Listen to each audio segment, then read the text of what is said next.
Okay, so what I want to do in this video is kind of give you a visualization of the sociological divides in society. And what I'm hoping this visualization will do is get you to see how these sociological divides are energized, okay? And ultimately they're energized through us, through our identities. So to get there though, what I want you to do is visualize a pendulum, okay? So a pendulum swings back and forth, right? And on either side of this pendulum is an us and a them. And there are many examples of us versus them divides, right? There are many examples of us versus them pendulums. And to start, I'm going to just give you one example. Men versus women, okay? This is perhaps one of the more prominent us versus them pendulums in society right now. And throughout most of human history, recorded human history anyway, this us versus them pendulum, this men versus women pendulum, has favored men, okay? And we have labeled that favorability as patriarchy. Now, how does patriarchy operate? Well, it operates by using physical force, right? It uses perhaps extortion, right? But probably more realistically, physical force. Men were physically superior in the past, and therefore they used that physical superiority to essentially exploit women. And again, we call that patriarchy. But in recent years, you'll notice that the pendulum kind of lost some energy. It's no longer accelerating towards men. It's actually kind of going back towards women a little bit. And one such example of that, or one expression of that, is the 19th Amendment, of course. Women are have essentially equal rights under the law. And the government is hopefully used to defend those equal rights. Now, what I want to emphasize here is that the goal of women here should not be to swing the pendulum back in their favor. Because when you swing it back in your favor, what that ultimately means is you are using force, physical force, or extortion, for example, to energize the pendulum that will ultimately swing back towards men. So what I want to emphasize here is that the goal is to ease the pendulum back to the center. We don't want to overcompensate and extort men to benefit women. And you can actually see some examples today of that overcompensation, okay? So for example, there are examples of women falsely accusing men of rape. In other words, women are using the government to extort men unjustly. And I don't want to make it seem like the current pendulum, the objective state of the pendulum, is actually favoring women, but there are isolated examples of it favoring women, there are isolated examples of women extorting men unjustly using the government. And again, what I'm trying to get you to see here is that by using extortion or physical force to drag the pendulum in your favor at the expense of the other side is the very thing that energizes the pendulum to ultimately swing back in the other direction. So again, we want to ease it back to the center, and we want to ease it to the center as fast as possible, and we want to stop it there on a dime. And the way you do that is by not getting caught up in the men versus women culture war. In other words, the way you do that is by not identifying with men or women.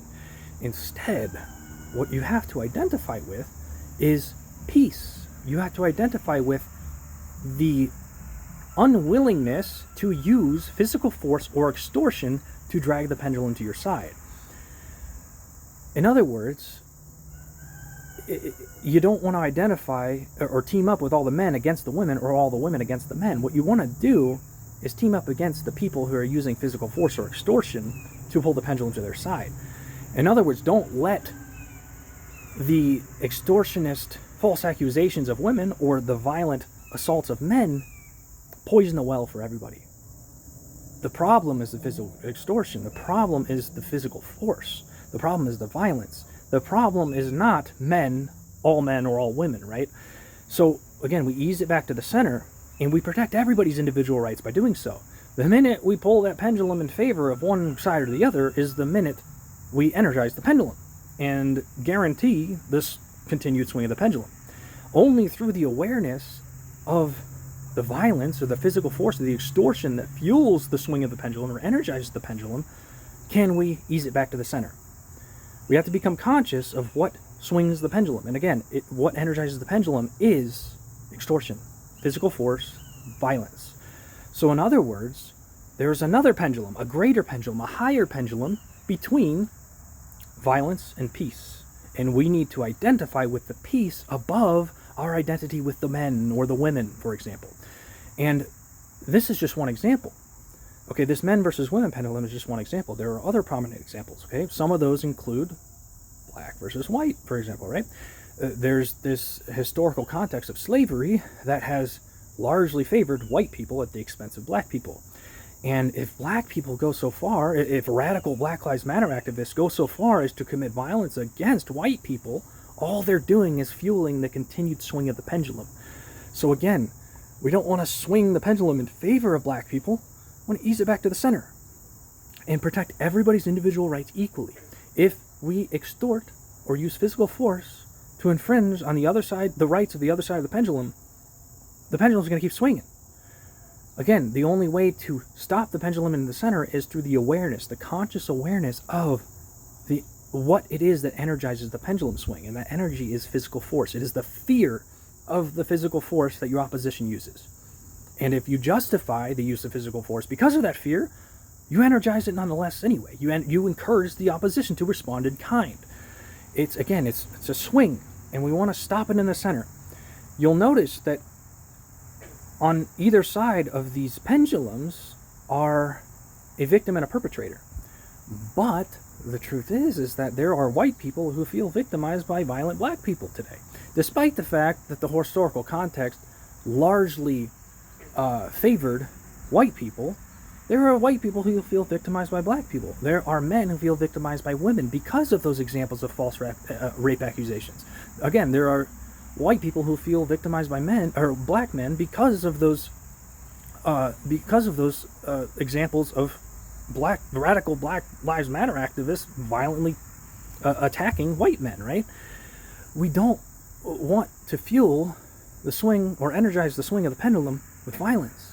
And so long as we do, the pendulum keeps swinging, and the us versus them mindset never dissolves. And what that us versus them mindset results in is mutually assured destruction. And mutually assured destruction is chaotic and random. There's no way to control it. You don't know if you're going to be the next white person or the next woman or the next man or the next black person to be a victim of that mutually assured destruction. The interesting thing about the victim and the perpetrator is that, again, oftentimes the perpetrators feel like victims. And in fact, every single perpetrator that exists today was a victim yesterday. Okay? And we have to realize this.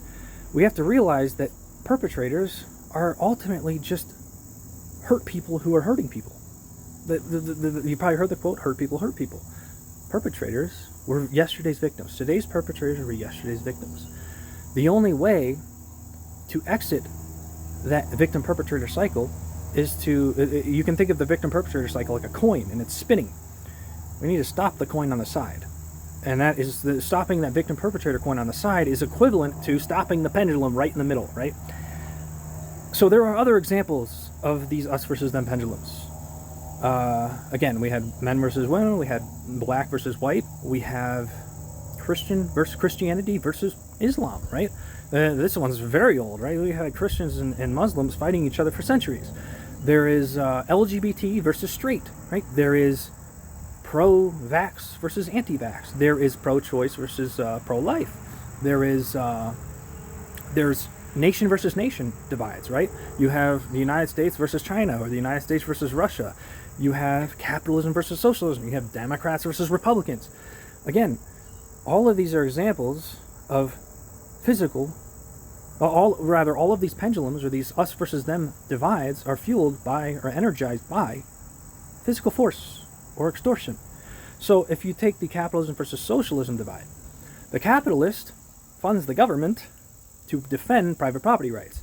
And if that capitalist becomes overzealous and is exploiting the average consumer and the average laborer, then naturally that average laborer is going to have only one way to ultimately overcome that exploitation, and that is to gain control of the government themselves. And what that is socialism. And so the socialist gains control of the government to extort the capitalist in response.